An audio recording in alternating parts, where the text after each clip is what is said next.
How's it going, everyone? Brenden here, and welcome to another episode of Gaming Details. In this week's video, we're going to be taking a look at the Destiny games, which were suggested by YouTube user Blessed Bone. Thank you for the suggestion, and without further delay, let's jump right into the video.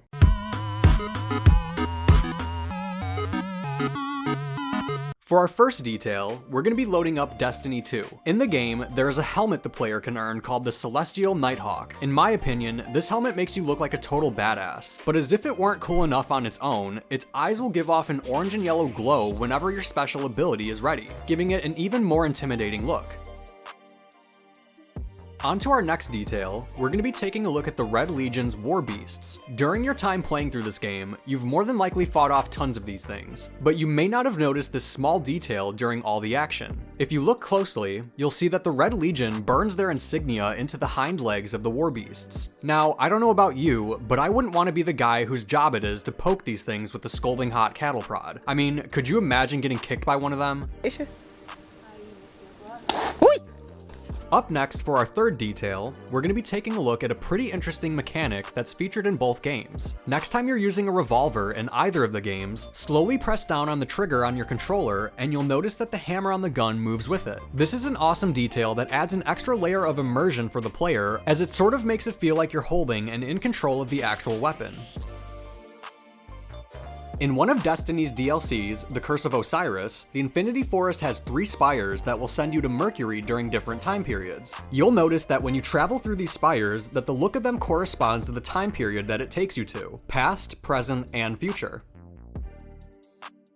In Destiny's third expansion pack, The Taken King, Oryx's Dreadnought ship activates a super weapon in the rings of Saturn in order to destroy the Awoken fleet, and by doing so creates a large hole in the rings. Now if we head over to Destiny 2 and go to Titan, which is one of Saturn's moons, we can easily see the hole that was left behind from the firing of the super weapon. On to our fifth detail. In Destiny 2, next time you're in a sandy or dusty area, try sliding around and you'll notice that your player leaves behind a trail from where you just slid. Although this is a pretty simple detail, I think it's pretty cool because the developers could have easily just left this out, but decided to take extra time to add it in. It also adds a little bit of realism as it shows the environment being affected by the player. Up next, in Destiny 2, if we head over to the tower's hangar, we can see that there's a days since last accident sign being displayed and it actually works. However, if the player dies in this area, then it will reset the counter back to 0. Funny thing is, you'd be lucky enough to see this sign display any number past 1 or 2. Once again, continuing in Destiny 2, when boarding the Drifter's ship, if you sided with him, you will be able to enter easily with no trouble. However, if you went against him, when boarding his ship, you'll be met with a bunch of explosives. On to our 8th detail, there's a spot at the Cosmodrome in Destiny 2 where we can see a 3- and 4-leaf clover on a steel beam. What you might not know is that there was once a dead ghost located in this exact spot in the first Destiny game. There's more significance than meets the eye though. Adding both the 3- and 4-leaf clover equals 7 leaves total, 7 being widely known as Bungie's favorite number, and referenced often throughout their games.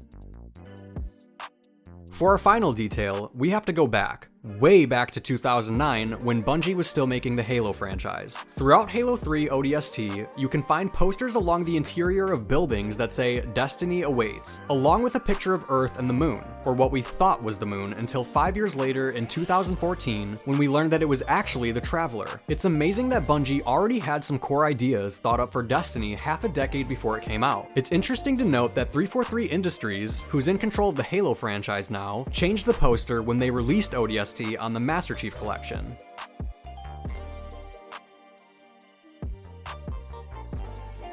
Well, that's all the time we have for today's episode of Gaming Details. I really hope you all enjoyed. If you did, please leave a like and don't forget to subscribe to the channel and turn on notifications so you can be notified as soon as our latest videos come out. If you have a suggestion for a future episode of Gaming Details, leave it in the comments below. Thank you all again for watching, and we'll see you in the next one.